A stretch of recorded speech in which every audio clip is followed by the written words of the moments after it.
bring in Oh, yes, they're coming in. They're coming in like Flynn. No, loading and loading. Yay. Hi, everybody. Hello, hello. Welcome to the Sid City Social Club for Tuesday, August 9th. We are glad you're here. Sid's got some news that impacts all of us. Oh, yeah. I'm sorry I wasn't here last Tuesday. I have to apologize. My Shauna was in Canada for a week, and while she was away, we got news that I was going to go and do some work, and so I had to kind of do a prioritization. So I was going to be leaving in 3 weeks, and I just went, look, we're going to spend the evening together tonight, because I told her that evening. So that's why I cancelled. There was no emergency, nothing weird. It was just like a demonstrative act for the missus, as they say in the UK. And so yeah, I'm off to go and shoot a show, a series, and I can't tell you anything about it, which is kind of normal, but I really can't tell you anything about it because they haven't sold it. This is an enormous risk on their part. They are making a show, all episodes, whatever, without having a home for it to go to. So they're so confident, I guess, in their material, which is terrific, I have to say. And what they're doing, that they're just going to go, we'll make it, and it'll be, so I can't even say what country, but I'm going to Europe. I'm going abroad, and I will be back in November. Well, what will happen as a result of that is that all our meetings will become a little bit more haphazard, as usual. So I can't guarantee that I'll be around for all of them, because Tuesday ones will be impossible, because it'll be the middle of the morning for me, and I will probably be having to work in 2 days' time. So it'll be very tricky. So that's the news, and everything apart from that, everything is just fine. It's good news. It is good news. It means more Sid on our screens. Yes. It saved my year. That's got to be a relief. It's a relief. It's a relief. Okay, so we will be putting out the adapted schedule as soon as we've got something figured out. But yeah, if you guys were around last year, we adapted the schedule and it was fine. Yeah, you were all brilliant.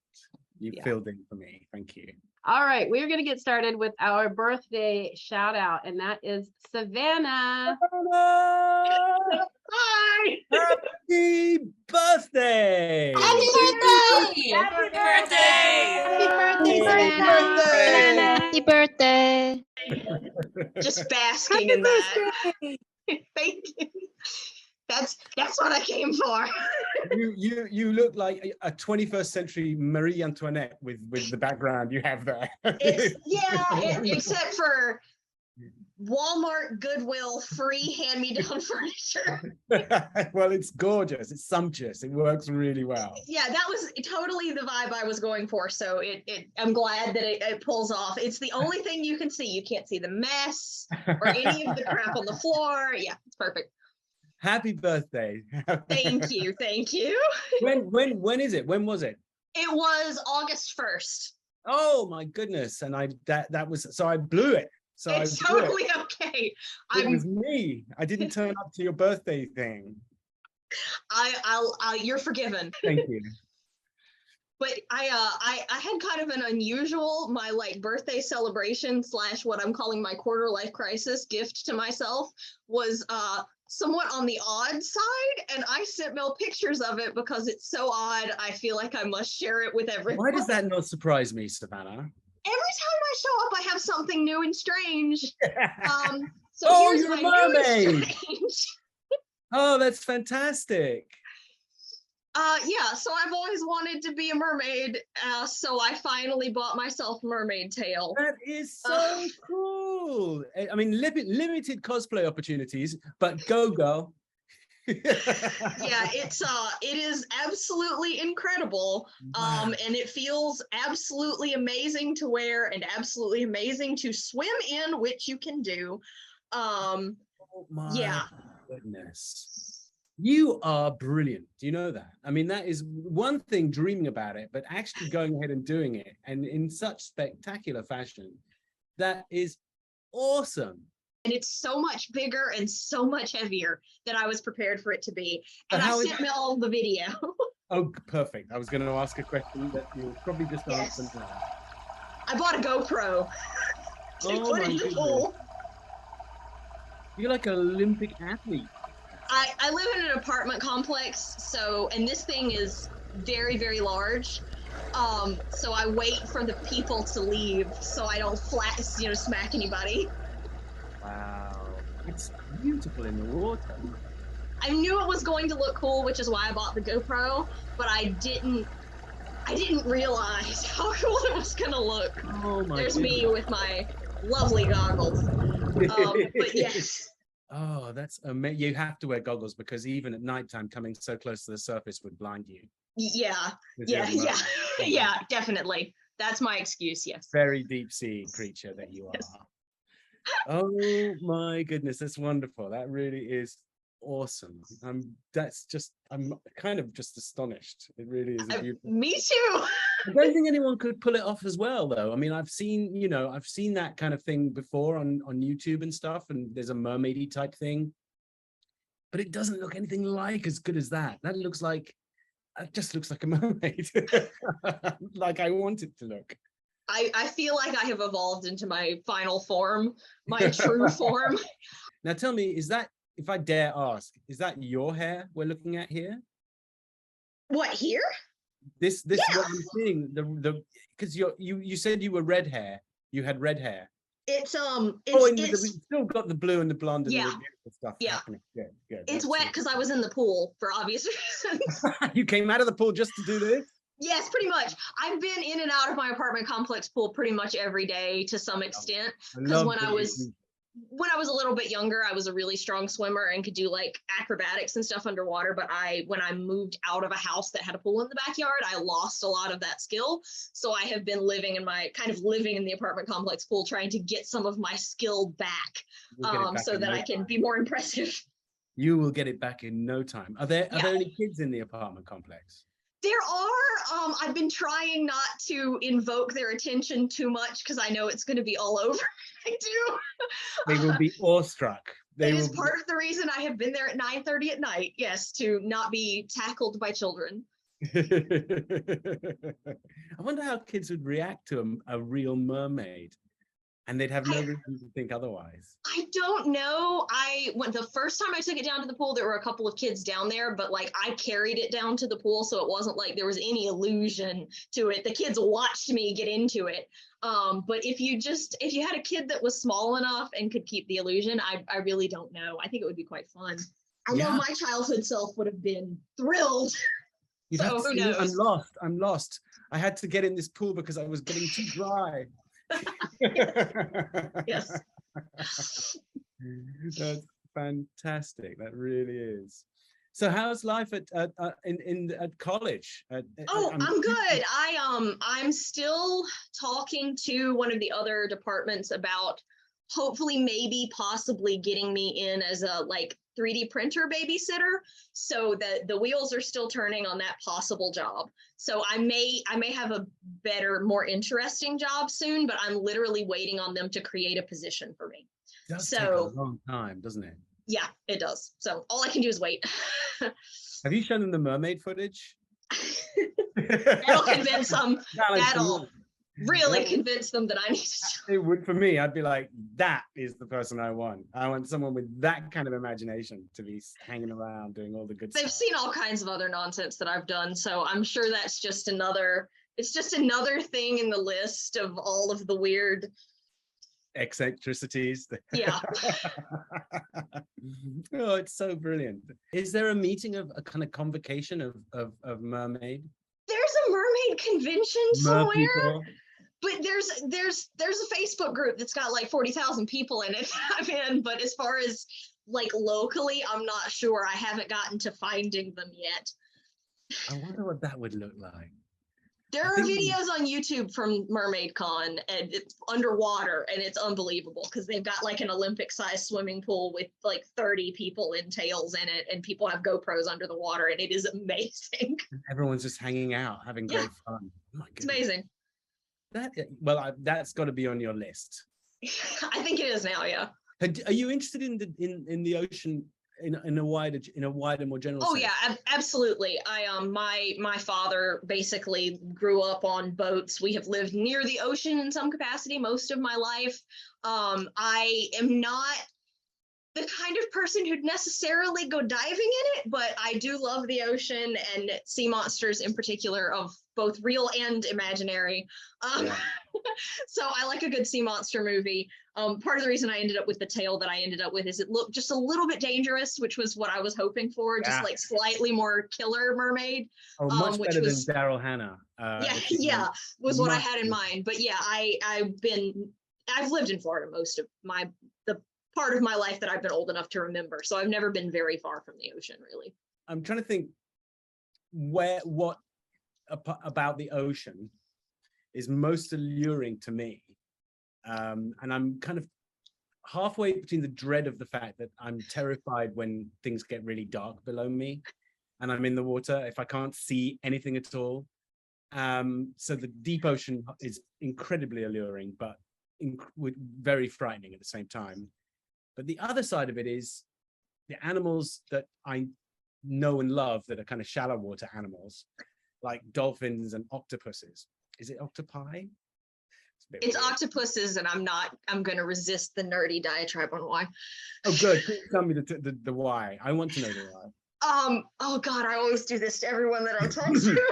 Everything is reduced to pie. So octopus is Latin, or octopus is Greek, and Okay. octopi is a Latin plural. It is, right.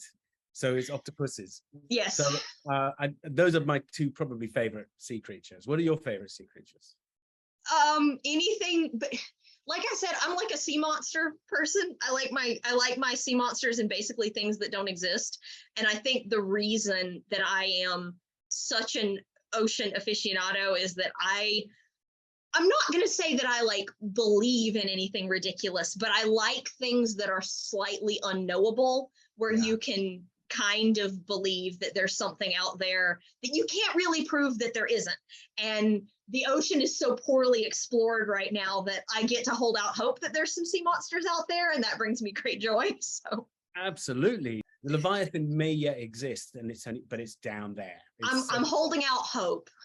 I think you could be right. I mean, they pulled up an octopus that was like 600 feet long once. A squid, I mean, that was like 600 feet long. So it's possible that there is. And I know that basking sharks go down, way down, if they want to.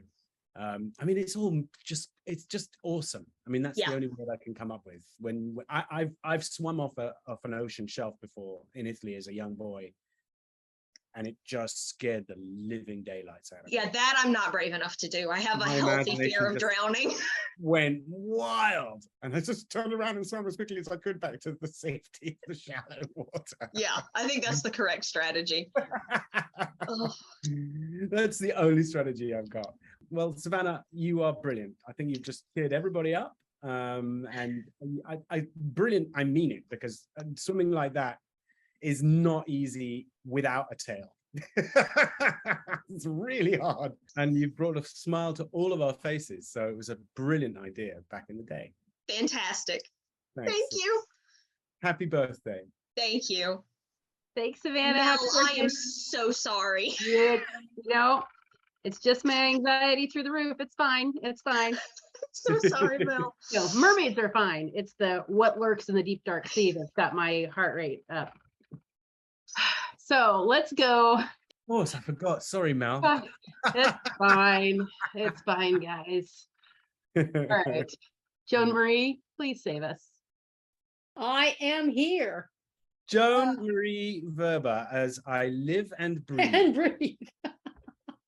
I have a question for you before you start asking me things. Hit me. Good. I saw Inescapable earlier this year. Yes. And it starts off with your character putting on a shirt. Right.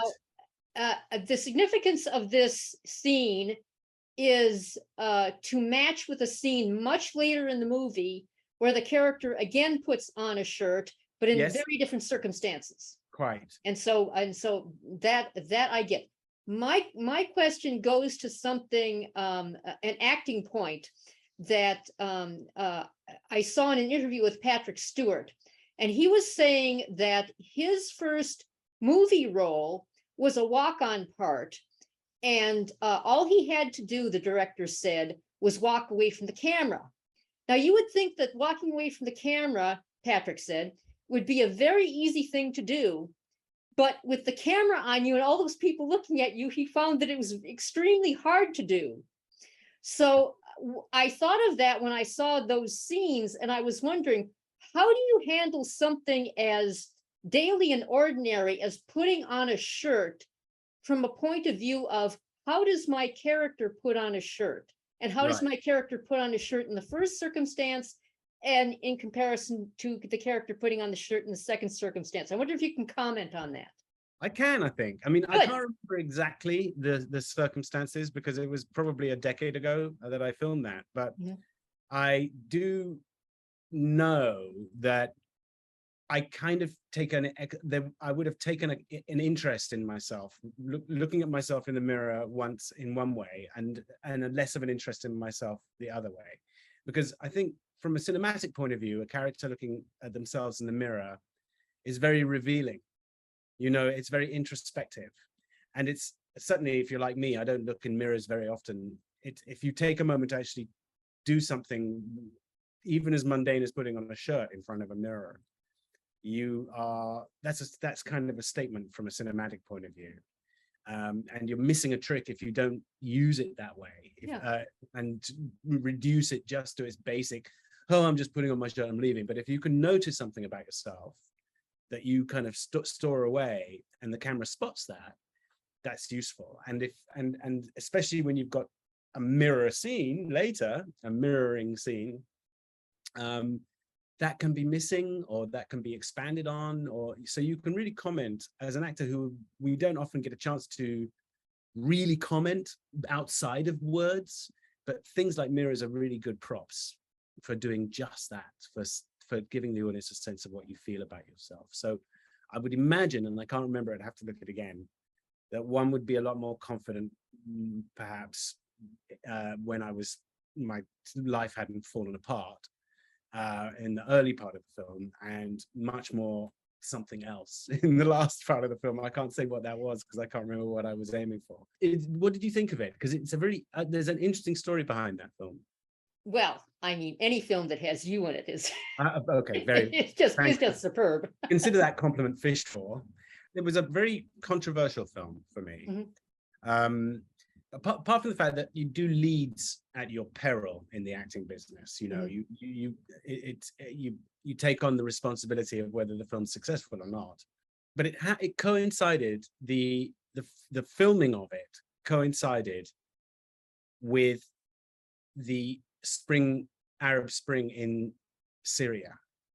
So it actually happened. The script was written before the Arab Spring was even started, you know, in North Africa, and by the time it got to Syria, we had started filming. And you'll notice that Marisa Tomei is in that movie as the sort of I think she played my wife, and she played my Sister? Sort of nearly lover out in Syria, kind of. Oh yeah. But she was out there. She wanted the whole script rewritten because it was because the spring had happened, and it was a really awkward position to be in, because I knew that the director was doing this for X, million. I mean, the low million, 2, 3, something in that area. Marisa, bless her heart, was thinking that it was like a $10 million or $15 million movie where you could readjust the schedule and absorb the cost of that. So every day, every scene had been scheduled to within a $20 leeway of what we could afford to blow on sandwiches or whatnot. I'm exaggerating, but you know what I mean. So we just couldn't. And she was absolutely furious with me because she thought I just didn't have the courage to stand up to the director, who was also the writer, Ruba Nada, who wrote and directed Cairo Time. But it was just not in either of our hands. We were in South Africa, and I was tearing my hair out in the evening because I could see what was happening in Syria, and I knew that when this film came out, if anyone noticed it at all, it would be noticed for its lack of comment on the reality of what was going on in Syria. But unfortunately, we simply couldn't do anything about it. We were like driving past a car crash and just looking at it as we went by. So it was an incredibly frustrating movie to make. And Marissa was absolutely right to be furious, but absolutely wrong in the sense that, films don't work that way. You can't just turn things on a dime. So that was an interesting, very interesting movie in my life for that point of view, because I don't think it happens very often when you make a film and it coincides with a world event. You are missing it. You can't incorporate it into your script in some interesting way. Yeah. It also had an actor who went on to play an admiral in Discovery.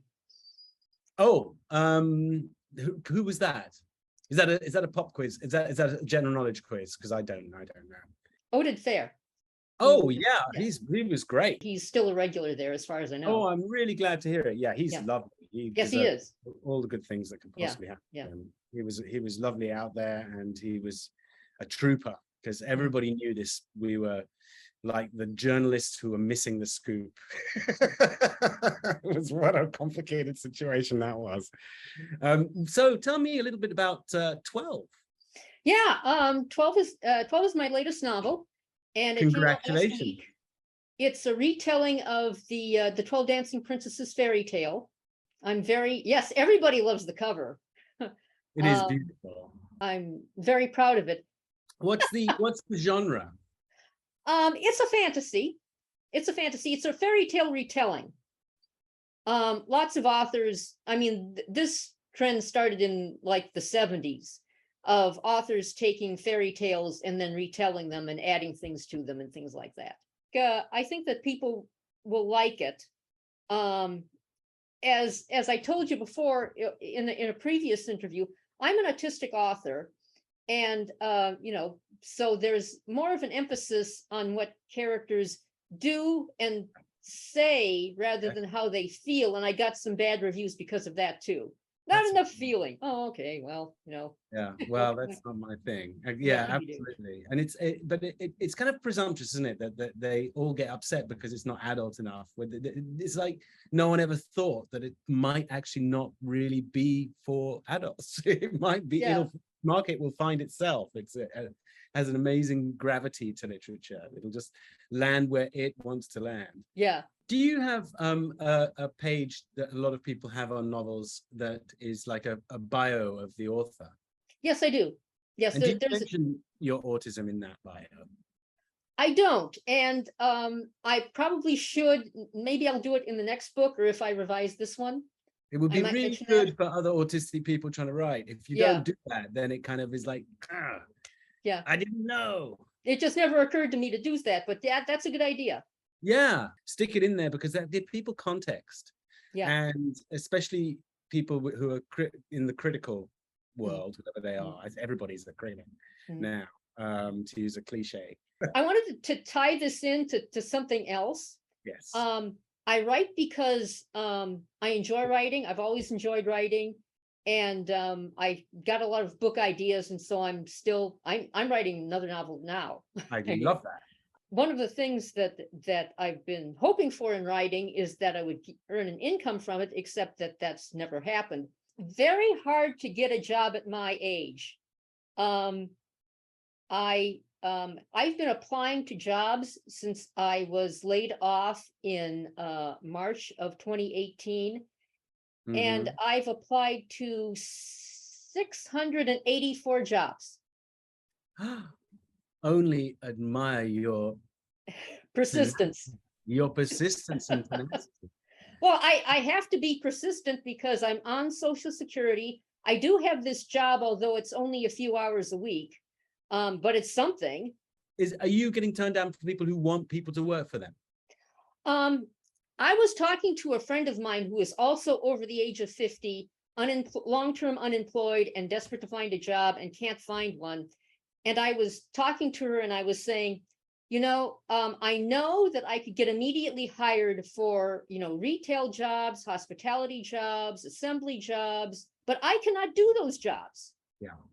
Um, Well, I wish you huge luck, Joan Marie. I think that hopefully that turns around for you. I hope it does too, but good luck with the role that in Europe. Thank you, and good luck with your next novel and this one. Okay, thank you. Put autism in your biog. I'll remember that. I'll make a note of it now. Confess. Yep. Thanks, Joan. All right, we do have another birthday that I forgot to mention in my Oh, what? note. I know. It's Laura. It's our very own Laura. Oh my God, Laura, Hello. it's your birthday. Well, actually, my birthday was August 1st, just like Savannah. Happy birthday, like Savannah. Yes. birthday. Happy birthday! Birthday, Oh, twin! hey. Happy birthday, Laura. Happy birthday! I love that little voice at the end. I tell you, that's really special. Yeah. I was looking forward to it, but boy, that warmed my heart. My heart went pitter pat and skipped a beat. Oh, I'm glad. How are you? How is your tribe? I'm fine, and my Okay, tribe good. is fine. And my tribe in particular has improved because my 21-year-old finally got her driver's license. Wow, congratulations. Has she been trying a lot? Well, it's a COVID story. She Oh was yeah, well, cool. she was supposed to take the test in April of 2020, and then all hell broke loose. And then she was supposed to take it again in March, and I ended up in the hospital. So she couldn't take it in March either. It was just crazy, but she finally got it. And also she's now 21, but we were living in Hong Kong, I think I mentioned before, ages ago. Yeah. And so she didn't learn to drive there. And then she was in college and she didn't learn to drive there, really. She didn't have practice, but she finally got her license. And we took a selfie afterwards. She got a license, and I've been showing it to people saying, who looks happier, mother or child? It's the mom. Because now I've got another driver in the That household. is adorable. Yeah. And whose car does she drive? Mine. Perfect. Yes. Perfect. Well, So you can have a wine at lunch. well, not so much. Sadly, my mother is in decline, and fortunately, they've now said you can't drive anymore, officially. So it wasn't me saying, "Mom, you can't drive anymore." It was the state of California telling her. So that was better. So now we have Grandma's car, and I thought, oh, good. My daughter will drive Grandma's car, but instead she's in my car, and I'm driving Grandma's car. But it's okay. Then breaks, huh? Got a Prius, so we're not too worried about the gas mileage. It's just she's going, so it's good. Fantastic. A Prius is exactly the car to have right now. Yeah. Django wants I'm trying to convince him to get a car because he's got a perfectly good car, but it's a gas guzzler from 10 years ago. Well, and some of the new plug-in hybrids, it might be a good idea too, because literally every third car in California is a Prius. So when you go into a parking lot and try to find yours, it's actually quite difficult. I've got stickers and stuff on mine, so I know, oh, that's my silver Prius. It's in the seat of all of them. So just if he gets a Prius, tell him to make it the neon green one or something. Okay. You're just like, you're circling and circling. I love them. Frozen's are for defrosting. I bought them the first year they came out. I think it was like 1999 or 2001 or something. And I was like right all over that. I was like, give me that. They were incredibly expensive back, but they're pretty amazing. So how is the textile museum business? Oh, thank you for asking. It's fine. And I only have just so grateful because literally in the United States, something like 30% of the museums are not reopening after COVID. And so we're very grateful to be in this 70% that is still chugging along. But I have to say this year, ironically or unexpectedly to me, this year is actually the hardest year of the pandemic because during the pandemic, there was so much public funding and emergency relief funding and that sort of thing. And this year, not so much. And also we had just tremendous support from donors during the pandemic when we were largely closed. And now it's like There's a pour. Yeah. And the stock market's going down and all of that. So this year is a little bit tenser, a little bit more challenging, but still all good. And I still think, if you're going to ride up the pandemic anywhere, go through a rough year together anywhere, do it with beautiful things and creative people around you. I feel I'm fortunate. I'm fortunate. You are. Do you have one of these things? You know, it's I African do. art? I used to have one just from Guatemala that was a terraced agriculture scene that I absolutely love. And one of my many moves, it got wet and then it molded, which is the sad part of textile art. So I don't have one of those, but what I do have there, can you see that? I do see it. It looks, is it Japanese? It's Japanese, yeah. It's Japanese fabric dolls, and I hang it up. Wow. I hang it up all year, but honestly, I think you're only supposed to hang it up on March 7th for Children's Day, and then you're supposed to take it down again. But Oh, I can't bear that, so I don't do leave it that. up. Yeah, Yeah, and then let's see if I can. I'm bad at my thing. Next to it are some Chinese. Let me see if I can angle this right. These are Chinese silk embroideries of the seasons. oh my God, they're beautiful. Yeah, they're stunning. Even from here with this camera, I can tell how beautiful they are. In my incredibly unskilled tilting of the computer. That's just slick cinematography. I tell you. Yeah. Only the best here at Sid City. But those are the four seasons, and I had them hanging. I got them in China the year that we adopted Iris, so 2006, and beautiful cherry wood frames as well. Just they're antique, and I paid like nothing for them, but they seemed expensive at the time, but they weren't. Wow. But the funny thing about it is I've never really figured out what order to hang them in.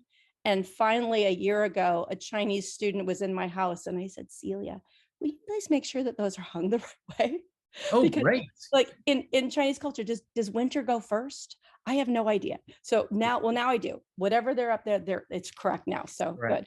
Nothing Isn't it can. interesting that culturally speaking, I mean, for all the differences, I'm going to bundle Japan in with China here. And before everybody gets upset, let me just explain why. From an artistic point of view, the arts are they have a very similar aesthetic, for want of a better way of putting it. I mean, I can see the differences. I kind of knew that one was Japanese, but it's so different to the way that Western European or African art has evolved, and entirely different idea about what concept of reality and how we look at the world. And it's kind of, I'm sure there's a academic field dedicated to this particular sort of cultural serendipity, but it really interests me that there's that really fine line art has existed for centuries and centuries in Japan and in China, and it absolutely has been ignored here, except as sketch form, which, you know, the Da Vinci sketches and things like that, which are kind of seen as a stepping stone towards, but the taste for simplicity in the Far East is really informative and has really told us a lot. I mean, obviously you have a taste for that sort of stuff. What is it that draws you to it, apart from the fact that you're drawn to the culture generally? I know. Boy, I can figure this one out. No one's ever really asked me that. I remember so distinctly being 5 years old and walking through Little Tokyo in San Francisco with my mom, and walking through Chinatown with my mom, and going to a Chinese restaurant and saying to her, could our family eat Chinese food 3 times a day? Could we just eat Chinese food? Because I've always preferred Chinese and Japanese food to Western food. And she looked at me, you know, and it's a look that she's given me many times over the course of her life. Like what is this child who's in my family? She just said, what would we eat for breakfast? And I said, oh, I don't know. I don't know what Chinese people eat for breakfast, maybe rice. And one of the things that surprised me most when I only lived in Japan very briefly, but that's when I learned that Japanese breakfast, at least to my palate, was the same as Japanese lunch and dinner, just in kind of mixed up different, like, oh, look, we're having miso, fish, rice, and egg, and some pickled vegetables again. And that's fine. Perfect. I'm there, you know? And Chinese food, actually, I ended up not liking breakfast. I don't like congee all that much, so that's okay. But any other time of day, I'm good. But I think, you know, I'm a native Californian, and I grew up with waves of immigrants from Asia coming into my neighborhood. I had friends who were Korean and Chinese, only later Japanese. I think it was just always around me. Yeah. because of being in Southern California. I think this might be one of my entry points into it, is that I remember seeing an exhibition of Chinese watercolors. Consistently, at least in this particular exhibition, the people were very small and the mountains were very big, or the people were very small and the trees were very big. People figured so small in nature. And it was such a contrast. You mentioned Da Vinci drawings before. Yeah. It was such a contrast to the humanocentric Renaissance or something like that, or these huge portraits of John Singer Sargent later on, that sort of thing, where people in Western art, at least my observation at the time, just they loomed so big. Now, I've seen plenty of Western art since then where people are smaller, but nothing like in Asian art, both Chinese and Japanese. I'm not so familiar with Korean, where you have that sense of the contemplative and that sense of knowing your place within the grand sweep of nature or the grand sweep of history. I think very early on gave me a sense of and a sense of perspective that gave me a lot of respect for the culture. I think so. Yeah. Absolutely. I love that. I love that I think that was done on purpose. I think that was a genuine metaphor and a genuine depiction of how they saw themselves. We get obsessed with realism, photorealism. The Russians are particularly brilliant at it. And we really had to be force-fed impressionism for us to even begin to make a shift away from, Gabriel Garcia Rossetti or whatever his name. Yeah.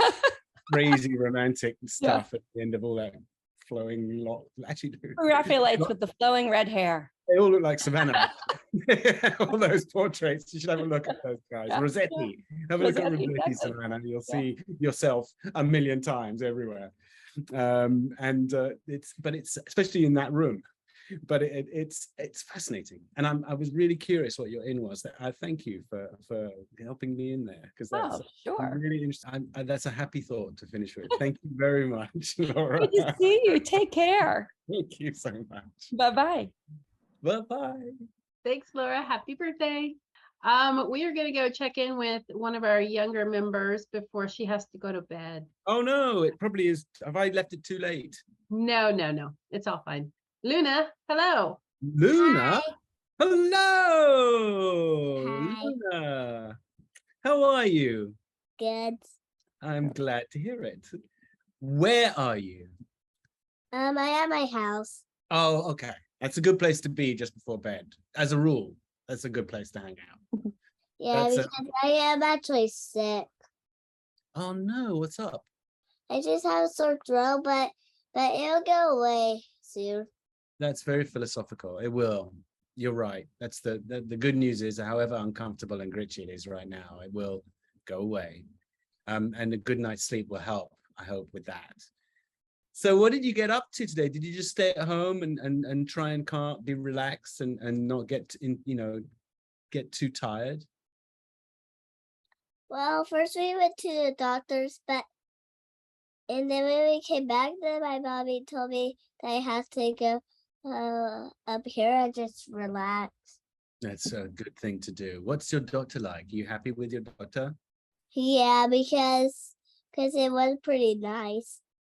And when are you going back to school? Because it must be pretty soon. I'll go back to school when I'm better. Yeah. Did you have Oh. your first day of school yesterday? Yeah, I had my first day of school. You went back to school yesterday? That's amazing. What did you And do? how was it seeing all your friends? I was again? learning and also learning drawing. You're learning drawing. Do you like drawing? Yeah, because drawing is so fun. Yeah, I like drawing too. You know what I used to forget to do when I was drawing and I was kind of your age? I used to forget to look at what I was drawing. And I was just looking at my drawing instead. And sometimes it's really good to just look at what you're drawing. And if you're drawing out of your head, then you have to try and see those trees and those houses and the sun and all the fun things that you're drawing.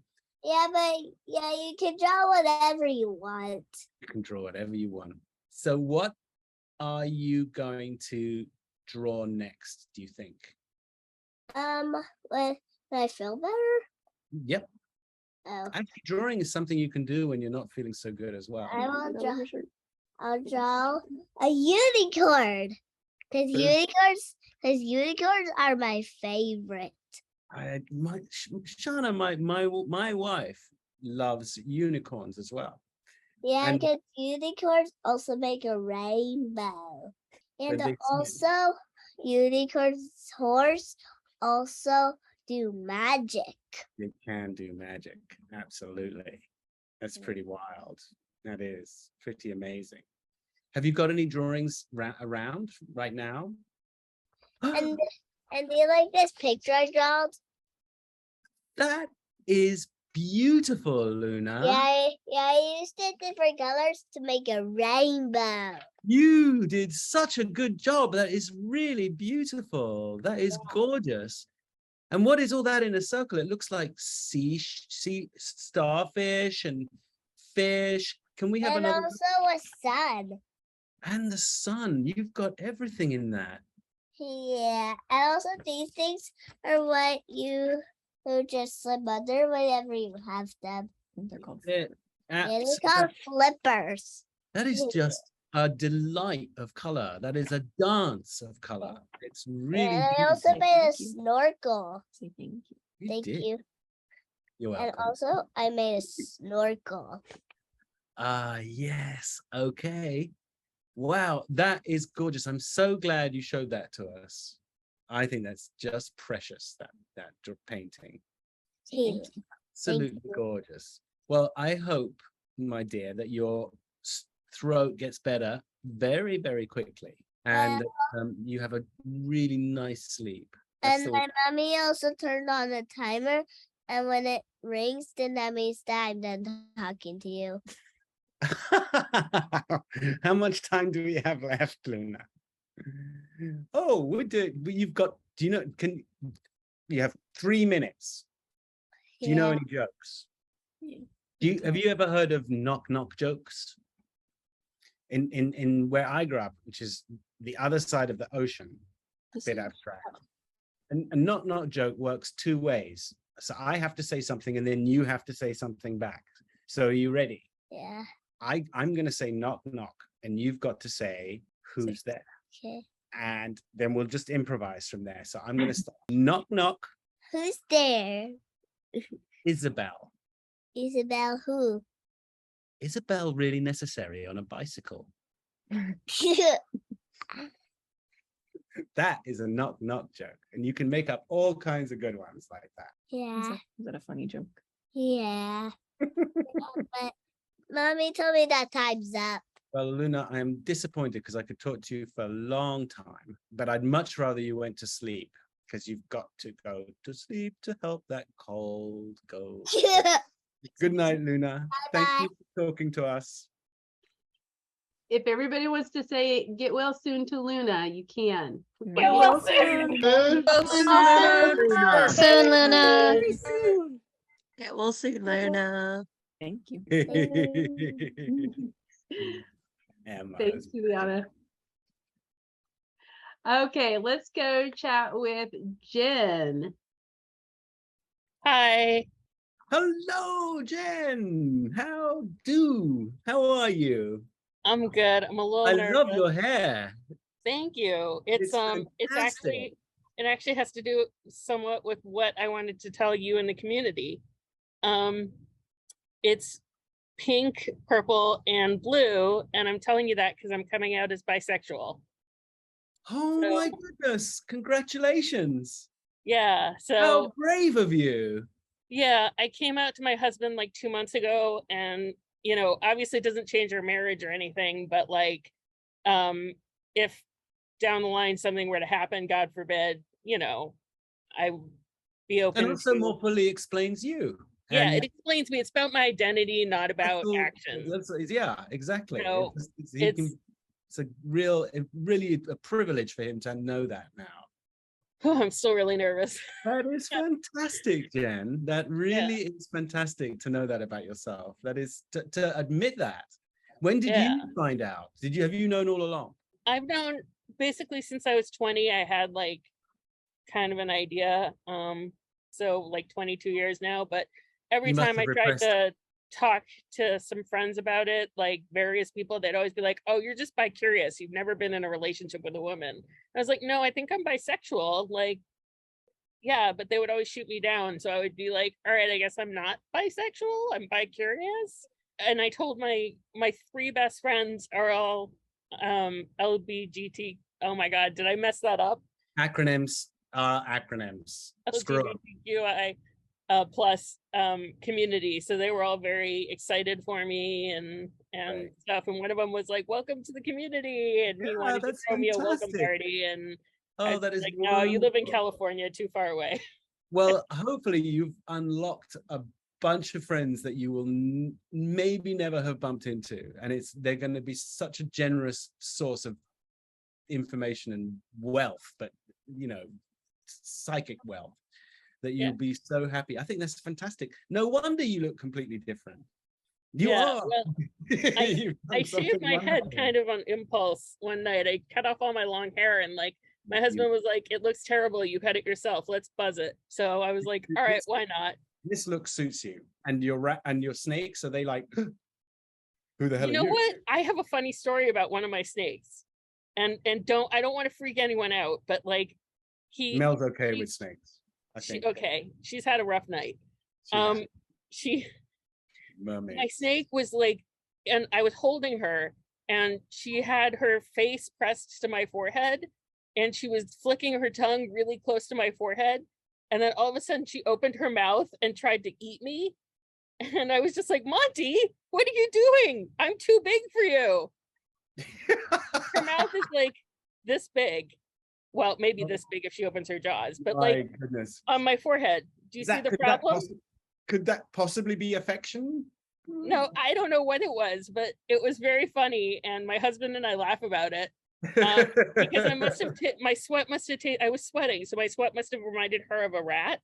Well, I think it may have been just affection. Let's call it that. Let's like. She didn't bite me. She didn't bite me. There were no Inappropriate. teeth involved. Yeah, that's why I think it might just have been an inappropriate advance. It's like, no, you're from a different species. You don't get to do this. That doesn't sound. I'm married. Oh yeah, right. No, you're a baby. You're getting your position in the family confused. No. So how did your husband react to this, to the news? He was like, "Okay, cool," but then he was like concerned, you know, am I going to leave him for a woman we or something? done? And I was just Yeah. like, no, no, no, no. I love the fact that it just went, okay, cool. Yeah. That's quite, you know, meteoric news. It's like big. That's a big piece of news and a whole identity thing. And it's like, okay, cool. Yeah. Tell me the painting behind you, because it's such a big part of every time I see you. It's that lovely painting of you and your husband. Yeah. How do you feel about it? Because that's like a different person in that painting to the one sitting in front of me. It's like an other you. Well, I mean, she looks different, but yeah, I don't know. She's still me, kind of. She's still you completely, but I mean, it does it. I was just curious to know whether that was you look at that and you go, Well, I've done more long way self-portraits. since then. I've done more self-portraits since then, since I cut off my hair, but they all came out terrible. So, but I don't have a good painting of like me and my husband with my recent look. So like, I don't. It is such a good painting. I mean, it's such it's so full of joy on both of your faces. Yeah. So I hope that, I think you've been brilliant. I think you've been incredibly brave. I think what you've done is going to transform your life for the better. And I hope you find a way to broach the subject with your mom. You can only make no progress at all by saying nothing. And I don't think you're going to go backwards by saying something. It's just the time and place of your choosing. Yeah. Yeah, that's what my friend advised too. So yeah, I just wouldn't let an opportunity go by. So if you're together hanging out and you don't say anything, that may not be okay if you do that a few times. Because then you'll be like, well, why didn't she tell me last time? Why didn't you tell me the time before? That's really brave and wonderful. Congratulations. Thanks. And I love the reaction of your husband. Oh, that's cool. Come back and tell us how things went. Okay, I will. Be really curious to know. All right. Thanks, Sid. Thanks, Thank Mel. Thanks for sharing, Jen. So my niece number 3 shares a joke of the day on the kids' Discord, and it just came in for today. So I'm going to share it with you in honor of do. Luna. What did the man say when a book fell on his head? I don't know. What did the man say when a book fell on his head? I only have myself to blame. Like it. National Book Lovers Day, guys. Like it. Like it. I had to rack my brains to think of a joke for Luna because the first 3 were not appropriate. I wondered where you were going to go with that. Okay, we're going to go over to Sarah, who has some updates for us. Hi. Sarah! Sarah and Kat. Sarah And Kat. He just showed adorable up Kat. just in time for my turn. They're brilliant. They're brilliant at this. They have a sense. They have Zoom sense. How are you, Sarah? I'm pretty good. You hanging out look pretty good. You look giggly and happy, and I love that. Where are you? in Oregon. Oh, in Oregon. Yeah, absolutely. Absolutely.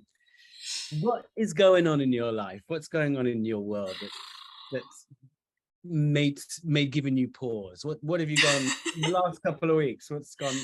Okay, gotta think about that.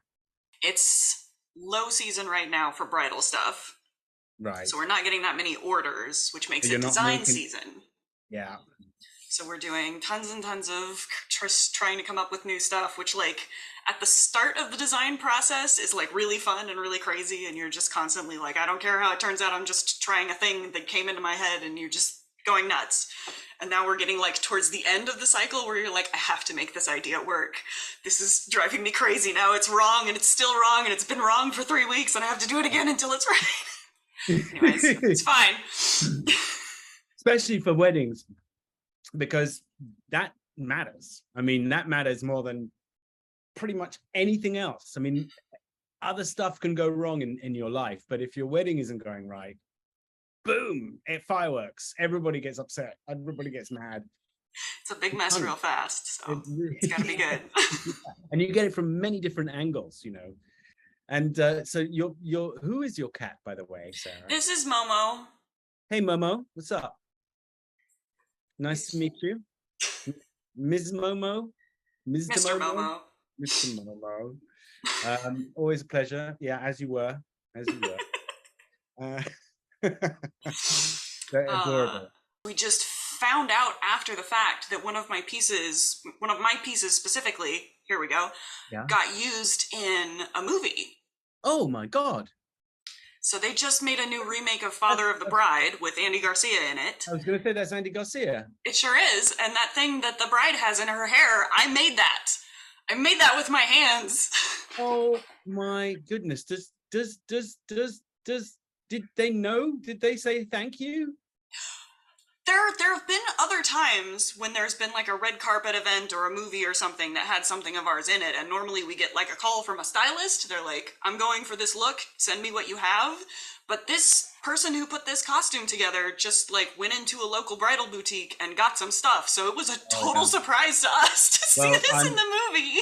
It looks absolutely divine, and I can see why they've got it. And I also think that that's unfortunately that's the way it works. I wish they'd given credited you. Just totally. I should have watched the credits more carefully to see if they were that specific about where they got stuff, but I would be shocked. Unless they got it for free and then it was a deal, they would have credited for that. But if they came in and bought it, nah, they wouldn't credit you. But what an amazing! It's a real compliment, isn't it? Really, I guess it's what an awesome thing. Yes, you can exactly. I just read in the chat, someone said, as seen in, you can say on the piece, as seen in the Father of the Bride. Should add that to the description for the piece. Yeah, there we go. That's me holding it in the studio. I don't know if it's the same exact one, but that was one that I made one time. Oh, exquisite. It really is exquisite, your work. I mean, this should be in a museum, for goodness sakes. It's really beautiful. Really, really cool. Your work is still beautiful. It's like, it really is timeless. It's astonishing. Thanks. All right, guys. It has been a Tuesday. Boy, It has howdy. been a Tuesday. We have had a lot of variety. Oh, we are gonna wrap it up here because I just don't think we can top it. So thanks for joining us. Our next meeting is next Friday, the 19th at 3 p.m. Eastern, and we will see you guys then. See you guys then. Bye, everyone. Bye. Love you.